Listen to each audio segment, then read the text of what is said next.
এই মিতালি ভেবেছিল মানুষ আবার সেই মিতালির জুড়ে চলে আসবে, কিন্তু মানুষ তাদেরকে পরিত্যাগ করেছে, আবার আমাদের সরকারকে এখানে প্রতিষ্ঠিত করেছে। আপনারা দেখতে পেয়েছেন ভারতবর্ষে এখন যতগুলো নির্বাচন হচ্ছে, সব নির্বাচনে একের পরে এই তথাকথিত কমিউনিস্ট এবং কংগ্রেস আস্তে আস্তে অবলুপ্তির পথে। এবার আমরা দেখলাম যে 100 ক্রস করেনি এমপির ইলেকশনে, মেম্বার অফ পার্লামেন্টে 100 ক্রস করতে পারেনি। আর ওনারা স্বপ্ন দেখছিলেন যে এবার ওনারা ক্ষমতায় চলে আসবে। আর কমিউনিস্টদের কথা বলতে লাভই নেই, ওরা নোটার সাথে কম্পিটিশন করছে এখন। তো সেই জায়গায় দাঁড়িয়ে এখন আমরা মানে এটা কিন্তু এরকম না, আমরা পরীক্ষা দিচ্ছি সারা বছর যে আমরা কাজ করি, যখন পরীক্ষা দিতে যাই পরীক্ষার রেজাল্ট থেকে বোঝা যায় মানুষ আমাদের উপর কতটুকু আস্থা আছে। লাস্ট যে আমাদের দিল্লিতে ইলেকশন হলো, সেই ইলেকশনে আপনারা দেখেছেন প্রায় 27 বছর পর আবার দিল্লিতে বিজেপি সরকার আবার সেখানে এসেছে। একের পর এক আপনারা দেখছেন এখানে স্কুল আজকে ভার্চুয়ালি আমরা করলাম, ফিজিক্যালি এখানে করলাম। আমাদের ভবিষ্যৎ যে প্রজন্ম, আমাদের ছেলে মেয়েদের, তাদের জন্য একটা ইনফ্রাস্ট্রাকচার ডেভেলপ করা খুব প্রয়োজন, এবং ইনফ্রাস্ট্রাকচারের সাথে সাথে গুণগত যে শিক্ষা তা করার জন্য আমরা চেষ্টা চালাচ্ছি। আমরা 10,323 আমরা জানি একটা বিরাট একটা গ্যাপ হয়ে গেছে, স্টুডেন্টসদের একটু অসুবিধা হচ্ছে কারণ টিচারদের খামতি হয়ে গেছে। আমরা এখন বিভিন্নভাবে যে টিচার্স রিক্রুটমেন্ট বোর্ড তাদের মাধ্যমে আমরা চেষ্টা করছি কিভাবে এই এত বড় একটা গ্যাপ কিভাবে ফিল আপ করা যায়, সেই কাজটা আমরা করছি। আমরা একটাই কাজ, সেটা হচ্ছে উন্নয়ন। উন্নয়ন ছাড়া কিচ্ছু হবে না, এবং যেখানে উন্নয়নের বিষয় দাঁড়ায় সেখানে কিন্তু শান্তি শৃঙ্খলারও প্রশ্ন দাঁড়ায়। ত্রিপুরা এখন সর্বভারতীয় স্তরে 28টা রাজ্যের মধ্যে নিচের দিক থেকে 3 নম্বরে ল অ্যান্ড অর্ডার সিচুয়েশনে। যেখানে শান্তি আছে, মানুষ বাইরের থেকে আসছে, এখন এখানে ইনভেস্টররা আসছে, ইনভেস্ট করার জন্য তৈরি হয়েছে। আগে খোয়াইয়ে মানে আমরা আসতাম, খোয়াই ডিস্ট্রিক্টে চারিদিকে খুন সন্ত্রাসের রাজনীতি আমরা দেখেছি। আমার এখানে কল্যাণপুরের এমএলএ পিনাকি বাবু বলেছেন যে কি অবস্থা ছিল আগে, আর আজকে সব জায়গার মধ্যে শান্তি। এবং বারবার একটাই যে শান্তি যেভাবে হোক আমাদের জাতি জনজাতি, রঞ্জিত বাবু বলেছেন যে স্কুল আজকে ওনার এখানে উদ্বোধন হলো, সেখানে বাঙালি এবং জনজাতি সবাই মিলেই স্কুলে ভর্তি হয়, এখানেও ভর্তি হয়েছে, এখানেও থাকবে।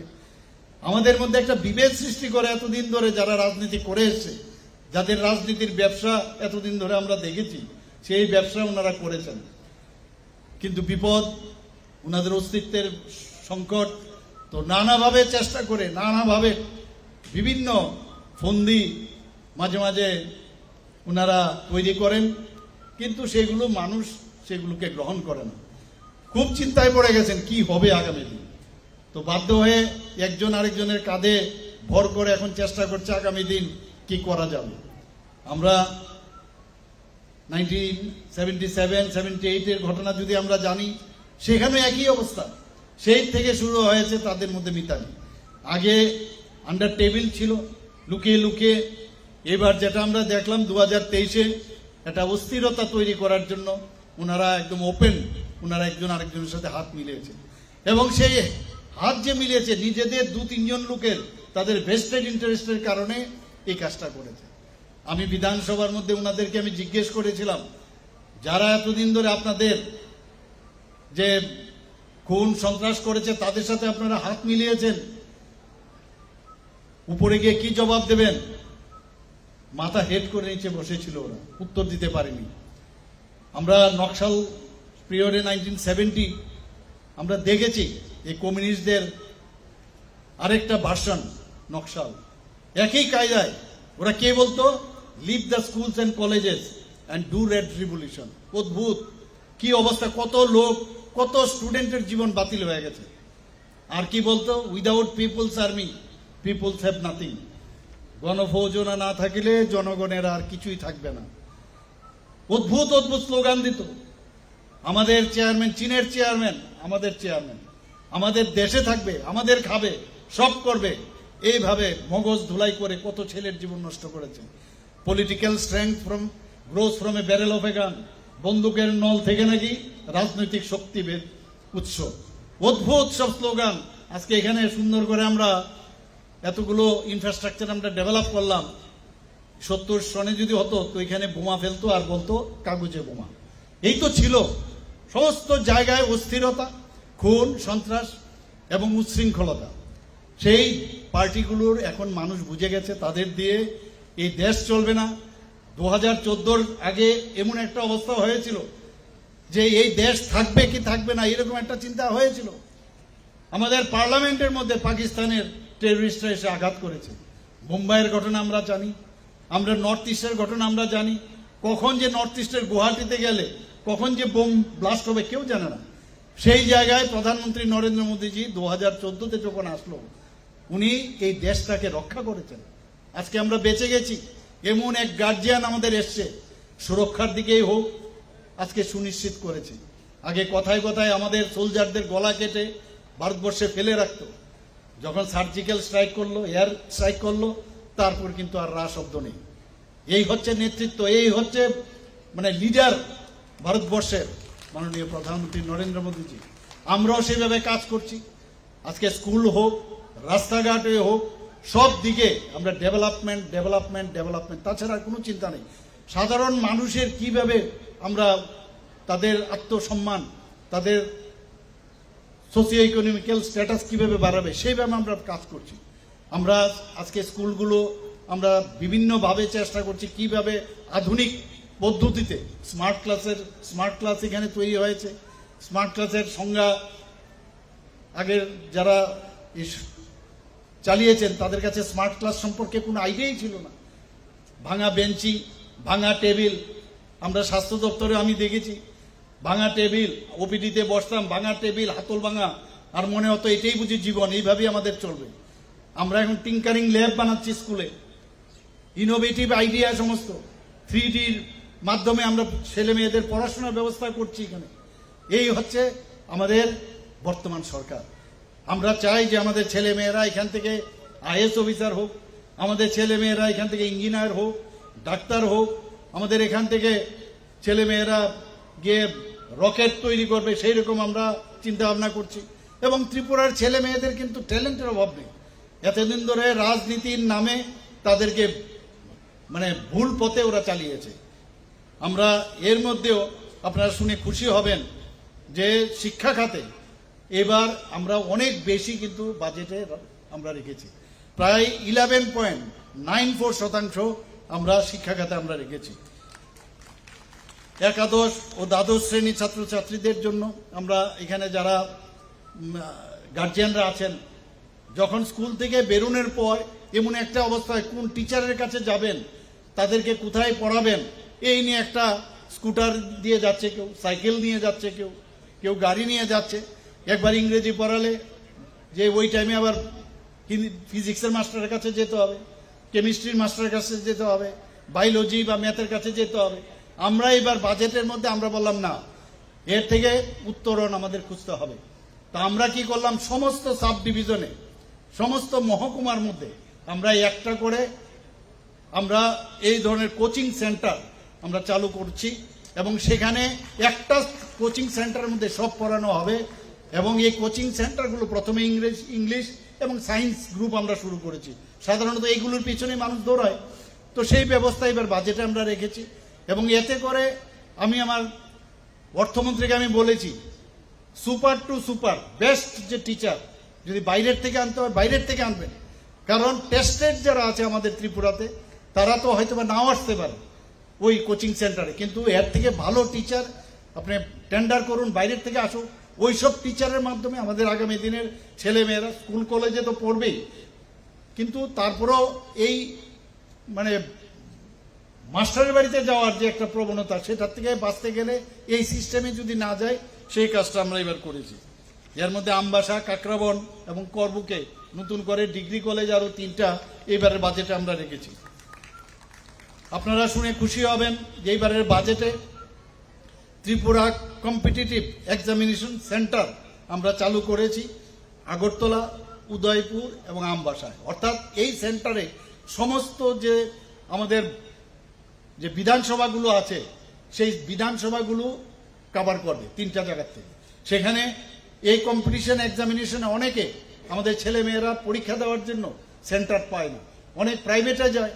তো যদি এই ধরনের সেন্টারের আমরা ব্যবস্থা করি তাহলে ওরা অল ইন্ডিয়া বেসিসে কম্পিটিশন করতে পারবে, কম্পিটিশনে তারা বিভিন্ন কলেজে যেতে পারবে, বিভিন্ন স্কুলে ভর্তি হতে পারবে, সেই ব্যবস্থা আমরা করেছি। আমরা আপনারা শুনেছেন যে গত বছর আমাদের কোঅপারেটিভ ব্যাংকের একটা পরীক্ষা নিতে গিয়ে একসাথে এত যারা পরীক্ষা দেবে এত ক্যান্ডিডেট, তাদের জন্য স্থান ছিল না। আমরা এবার হাপানিয়াতে এখানে একটা কম্পিউটার ভিত্তিক পরীক্ষা কেন্দ্র আমরা এবার শুরু করেছি। সেখানে অনলাইনে পরীক্ষা দেওয়ার ব্যবস্থা হবে, বাইরে যেতে হবে না সেই ব্যবস্থা। এর জন্য 15 কোটি টাকা আমরা স্যাংশন দিয়েছি এবার বাজেটে।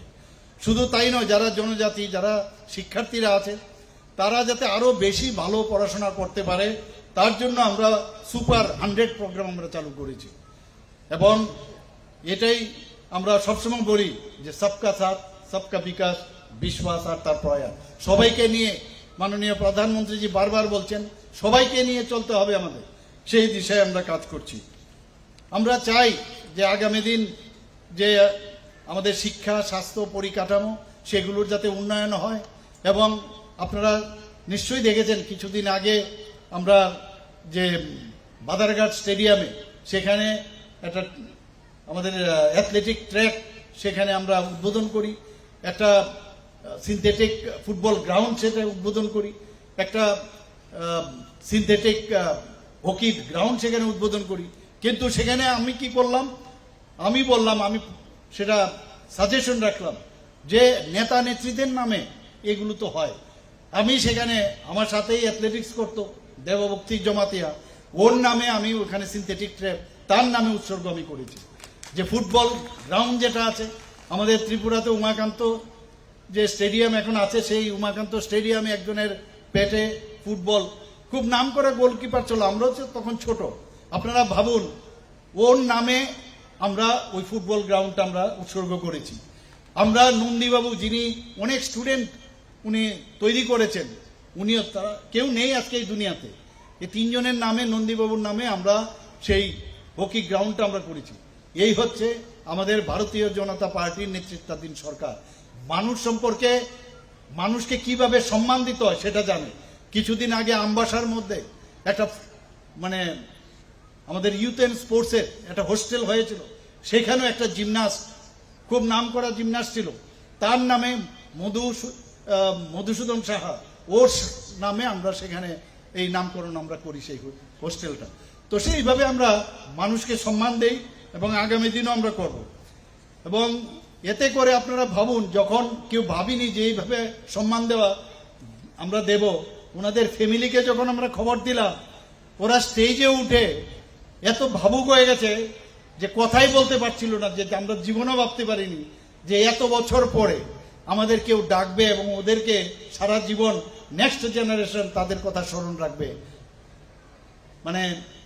স্টেজে উঠে তাদের মানসিক অবস্থাটা আপনারা চিন্তা করুন। সেইভাবে আমরা কাজ করছি। বন্ধুগণ, খোয়াই জেলার আমি এখন একটা একটা করে লিস্ট আপনাদের সামনে আমি রাখবো। আপনাদের আরসি ঘাটের মাননীয় বিধায়ক এবং আপনাদের এই এলাকার বিধায়ক আমার পেছনেই সারাক্ষণ থাকে, আমার এই কাজটা হয়নি, এই কাজটা হয়নি, আবার এই কাজটা দিতে হবে। তো আমি আজকে ওনাদেরকে, কারণ আমি জানি এগুলো করার পর আবার বলবে যে এটা হয়নি, আমি কি পেলাম। তো আপনাদের হয়ে ওনারা সবসময় আমার পেছনেই লেগে থাকেন। খোয়াইয়ে কেন্দ্রের প্রকল্প, ভারত সরকারের সড়ক পরিবহন ও হাইওয়ে মন্ত্রকের অধীনে খোয়াই জেলায়, খোয়াই থেকে তেলিয়ামুড়া পর্যন্ত যে 26 কিলোমিটার ন্যাশনাল হাইওয়ে, আমি আসার সময় আমি সেটাই দেখছিলাম কিভাবে কাজ করছে। ভাবাই যায় না এত সুন্দর রাস্তা, আপনি এত ভালো লাগছে এখানে। মুঙ্গিয়াকামি থেকে চম্পকনগর পর্যন্ত NH-08 সেটা 4 লেনে প্রশস্তীকরণের কাজ শুরু হয়ে গেছে। রাজ্য সরকারের যে প্রকল্প সেগুলো, তেলিয়ামুড়া জেলা পরিবহন কার্যালয়ের ভিত্তিপ্রস্তর স্থাপন করা হয়েছে গত 12 ফেব্রুয়ারি 2025-এ।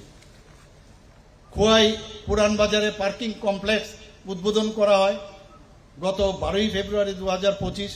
আজকেও এখানে মোটর স্ট্যান্ড আমরা উদ্বোধন করে এসেছি তেলিয়ামুড়াতে, সেখানেও স্কুলের উদ্বোধন করে এসেছি, এবং খোয়াই পুরান বাজারে পার্কিং কমপ্লেক্সে আমরা উদ্বোধন করি 12 ফেব্রুয়ারি 2025।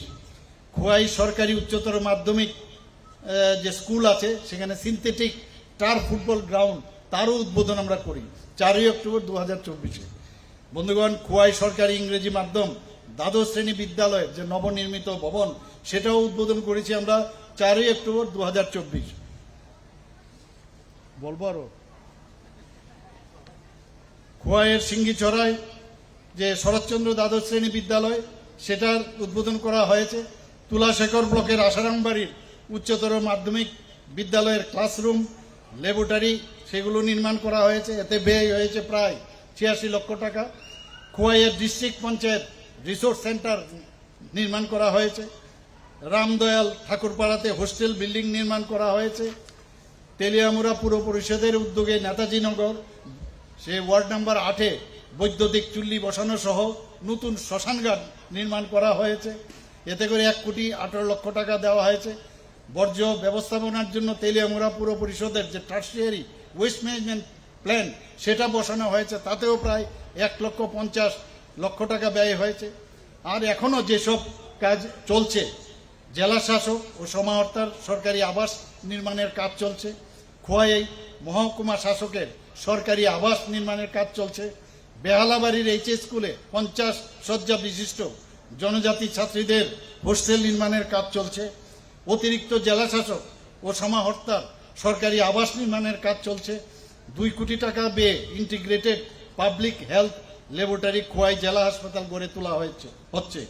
তুলাশেখর যে পিএসসি আছে, ব্লক পাবলিক হেলথ ইউনিট, সেটা গড়ে তোলা হচ্ছে। জেলা শাসক অফিস সংলগ্ন সার্কিট হাউস নির্মাণ করা হচ্ছে। বন্ধুগণ, আর কিছু বলবো না, আর এখানেই থেমে যাব। আমি বলবো না, বলুন। আর বলছি না, আরেকবার এসে বলতে হবে, সব শেষ হয়ে গেলে কি করে হবে, নতুন নতুন আরো হবে, নিশ্চয়ই বলবো। এবার 2025-26-এ এই যে আমাদের সরকার, এই ভারতীয় জনতা পার্টি এবং আইপিএফটি এবং মোথার যে সরকার, আমরা বাজেটে আমরা কি রেখেছি, সেইগুলো আমার মনে হয় কয়েকটা আপনাদের সামনে বলা উচিত। মুখ্যমন্ত্রী শস্য শ্যামলার যোজনা আমরা এনেছি, যাতে এই শস্য শ্যামলার যেটা বলছি, যাতে তার যে উচ্চ ফলনশীল জাত তৈরি হয়, কোয়ালিটি এবং কোয়ান্টিটি দুটো মিলে তার যাতে মানে ফলন হয়, সেই জন্য একটা মুখ্যমন্ত্রী শস্য শ্যামলা যোজনা আমরা রেখেছি। মুখ্যমন্ত্রী বালিকা সমৃদ্ধি যোজনা আপনারা নিশ্চয়ই শুনেছেন, আর যারা শুনেননি আমি আপনাদের সামনে সেটা রাখতে চাই, যে ত্রিপুরার যারা পার্মানেন্ট রেসিডেন্ট, যারা ত্রিপুরার পার্মানেন্টলি থাকেন, তাদের অন্তর্দয় পরিবারে যদি কোনো কন্যা সন্তান হয়, তার জন্য এই সরকার 50,000 টাকা ফিক্সড ডিপোজিট রাখবে, এবং যখন তার 18 বছর হবে, সেই পুরো সুদ সমেত, সেটা 8 লক্ষ হতে পারে, 10 লক্ষ হতে পারে, সেই টাকা ওকে দেওয়া হবে। তাতে করে কি হবে, সেই টাকা তার আগামী দিনের পড়াশোনার কাজে আসবে, এবং বা বিয়ের যদি বিষয় দাঁড়ায়, সেখানে বিয়ের জন্য সেই খরচ করা হবে। যদিও আরেকটা প্রকল্প আমাদের আছে বিয়ের জন্য, মুখ্যমন্ত্রীর scheme for mentally challenge person. আপনারা নিশ্চয়ই জানেন, আমাদের অনেক বাড়িঘরে যারা মানসিকভাবে তাদের সমস্যা, তাদের সম্পর্কে মানুষ কিন্তু কোনোদিন চিন্তা করেনি। অনেকে ভাবে যে আমি যদি চলে যাই, মা বাবা ভাবে আমি যদি চলে যাই, তো আগামী দিন আমার ছেলে বা মেয়ের কে দেখবে। আমরা ঠিক করেছি, আমরা তাদের জন্য 5,000 টাকা করে প্রতি মাসে তাদের জন্য আমরা গ্র্যান্ট দেব, যাতে আগামী দিন মা বাবার চিন্তা না হয় যে আমার ছেলে মেয়ে তাদের যাতে সমস্যা বার্ডেন না হয়, সেই ব্যবস্থা আমরা করছি। মুখ্যমন্ত্রী কন্যা বিবাহ যোজনা একটা করেছি, সে একই, যেখানে অন্তর্দয় ফ্যামিলির একজন যিনি কন্যা, তার জন্য আমরা 50,000 টাকা তার বিয়েতে এই আমাদের সরকার তার জন্য খরচ করবে, এবং প্রয়োজনে প্রতিটা মহকুমায় গণবিবাহের আয়োজন আমরা করব। বন্ধুগণ, আমাদের অনেক ছেলে মেয়েরা আছে বাইরে, যারা আর্মিতে, ডিফেন্সে, বিভিন্ন সিআরপিএফ, বিএসএফ এ কাজ করে, কোনো কারণে দেশকে বাঁচাতে গিয়ে, দেশ রক্ষার্থে তারা কিন্তু অনেক সময় শহীদ হন, মৃত্যুবরণ করেন। তাদের ছেলে মেয়েদের যারা অলরেডি অ্যাডাল্ট, তাদের জন্য আমরা এইবারের বাজেটে রেখেছি, তাদের আমরা একটা মানে বেনিফিট, ফাইন্যান্সিয়াল বেনিফিট দেওয়ার, সেটাও আমরা এই বছর থেকে আমরা 2025-26 অর্থ বছরে আমরা রেখেছি। বন্ধুগণ, আমরা চোখের সমস্যা আমরা জানি অনেক সময়, ঠিক আছে, আমরা এখানে মধ্যে প্রায় আগরতলা গভর্নমেন্ট মেডিকেল কলেজে 9টা সুপার স্পেশালিটি আমরা শুরু করেছি। কিডনি ট্রান্সপ্লান্ট হয়েছে, আগামী দিনে আমরা এখানে লিভার ট্রান্সপ্লান্টের চিন্তা ভাবনা করছি, আরো অনেক জিনিস আমরা চিন্তা করছি, বোন ম্যারো ট্রান্সপ্লান্টের চিন্তা ভাবনা করছি। কিন্তু চোখের জন্য একটা এক্সক্লুসিভ, চোখের জন্য একটা হসপিটাল 100 বেডের আগরতলাতে আমরা তৈরি করছি, যাতে করে তাদের চোখের জন্য বাইরে না যেতে হয় এবং চোখের যা উন্নত মানের যা চিকিৎসা হবে সেখানে সেটা হবে। এবং আপনারা ভারত মাতা ক্যান্টিন কামস শেল্টার, আপনারা এটা নিশ্চয়ই শুনেছেন, হয়তো অনেকে শুনেছেন, হয়তো অনেকে শুনেননি।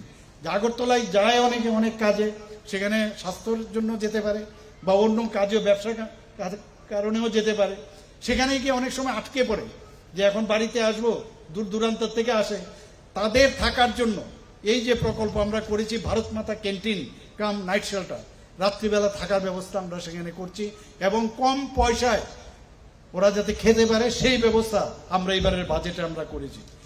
আপনারা জানেন যে আগরতলা শহরে যানজট খুব সমস্যা, এবং যেখানে যেখানে যানজট হচ্ছে যাতে আরো ফ্লাইওভার আমরা তৈরি করতে পারি, আমরা অনেকগুলো ফ্লাইওভারের চিন্তা করছি। তা আগরতলা আমরা এখানে একটা ফ্লাইওভার আমরা মানে এখানে শুরু করার আমরা চিন্তা ভাবনা করছি, আর একটা হচ্ছে উদয়পুরে, তো দুটো ফ্লাইওভার হবে। বাদারঘাট যে স্পোর্টস কমপ্লেক্স, যেটা আমি কিছুক্ষণ আগে বললাম যে ইনোগ্রেশন করে আসছি, কিন্তু ওখানে তো অনেক স্টুডেন্ট থাকবে, তাদের বাসস্থানের দরকার, হোস্টেল প্রায় 200 শয্যা বিশিষ্ট স্পোর্টস হোস্টেল সেখানে নির্মাণ করা হবে। জিমনাসিয়াম প্রায় 50টা জিমনাসিয়াম সারা ত্রিপুরাতে, যাতে আরো জিমনাসিয়াম অনেকগুলো হয়েছে, আরো জিমনাসিয়াম যাতে তৈরি হয় সেটাও এবার আমাদের বাজেটে আমরা রেখেছি। আগরতলা ভুলাগিরি আশ্রমের যে উল্টো সাইডে বিরাট একটা জায়গা আছে, সেখানে আমরা আন্তর্জাতিক মানের ইন্টারন্যাশনাল যে স্ট্যান্ডার্ড সুইমিং পুল, প্রাকৃতিক ফুটবল মাঠ, মাল্টি পারপাস স্পোর্টস হল, সেটার আমরা এই বাজেটে আমরা রেখেছি। এখানে চিফ মিনিস্টার রাবার মিশনের আওতায় আমরা 3টে 100 শয্যা বিশিষ্ট জনজাতি হোস্টেল আমরা স্থাপন করব, 50 শয্যা বিশিষ্ট 7টি এসটি হোস্টেল আমরা নির্মাণ করব।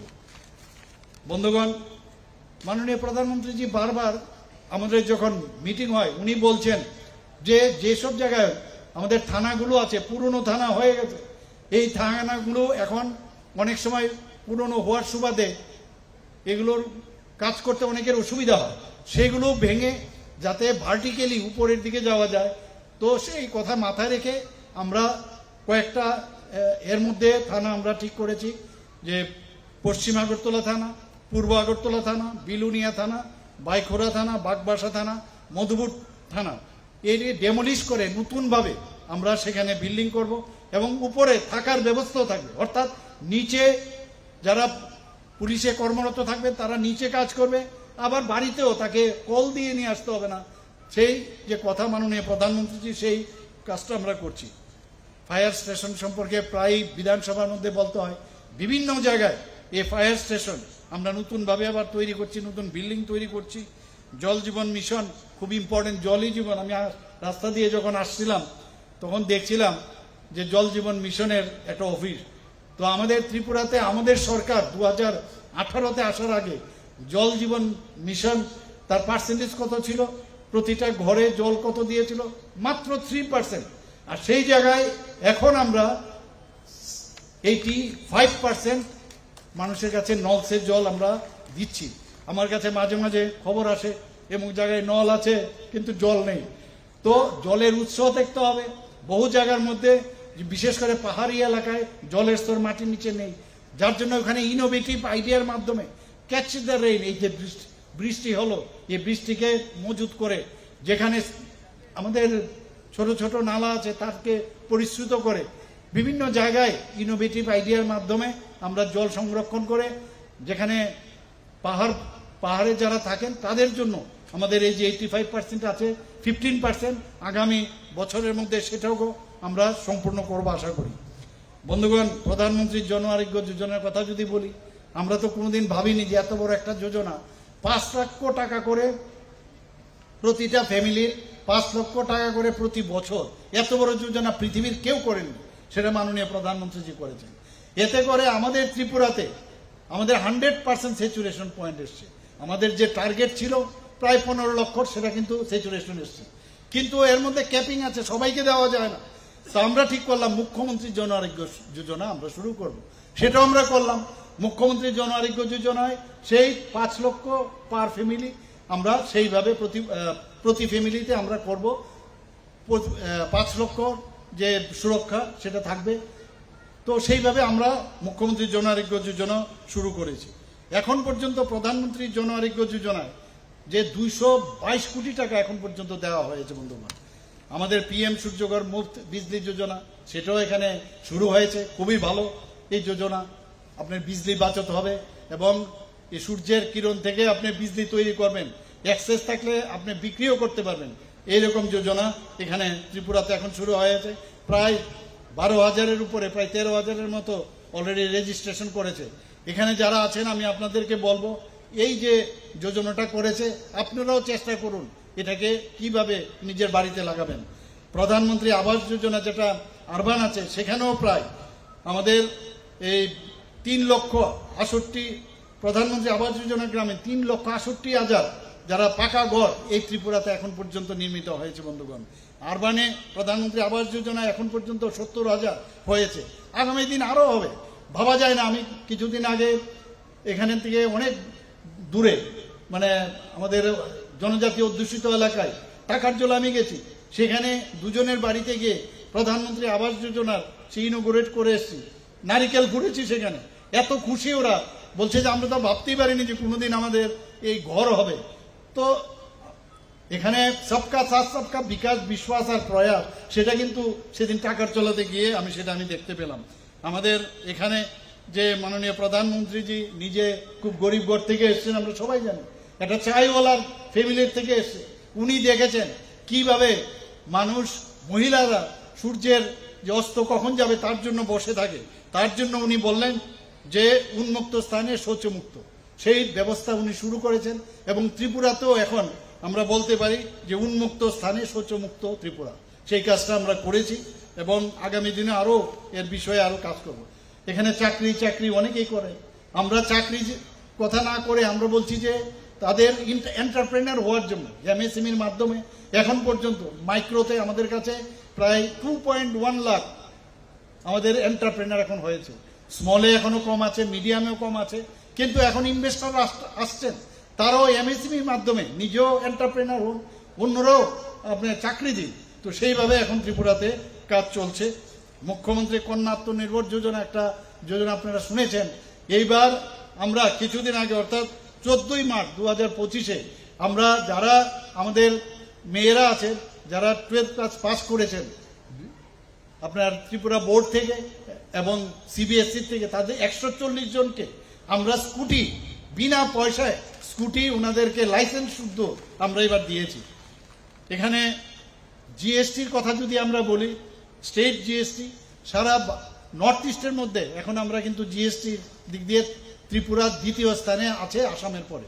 শুধু তাই নয়, আমাদের এখানে যে পার ক্যাপিটা ইনকাম ত্রিপুরাতে এখন সিকিমের পরে আমরা কিন্তু দ্বিতীয় স্থানে আমরা আছি পার ক্যাপিটা ইনকাম। অর্থাৎ আমাদের এখন ত্রিপুরাতে প্রায় 18,000 আমাদের এখানে যে তার যে পার্সেন্টেজ আমাদের অনেক বেশি, এই ত্রিপুরাতে আমাদের এই পার ক্যাপিটা ইনকাম বেড়েছে। বন্ধুগণ, আমরা আগে ছিলাম টপ পারফর্মার রাজ্য, এখন আমরা হয়ে গেছি front runner state north eastern রিজনের মধ্যে। আমরা চেষ্টা করছি এখানে যে আরও মানুষের জন্য কি কাজ করা যায়। ব্লাড ব্যাংক আপনারা জানেন, একটু আগে ব্লাড স্টোরেজ ইউনিটস সম্পর্কে এখানে ব্লাড যে ট্রান্সপোর্টেশন ভ্যান, সেটা দুটো এখানে ইনোগ্রেশন করা হয়েছে এবং আমরা আগামী দিনে আরও যাতে ব্লাড কালেক্টিং ট্রান্সপোর্টেশন ভ্যান আরও তৈরি হয় সেই ব্যবস্থা আমরা করছি।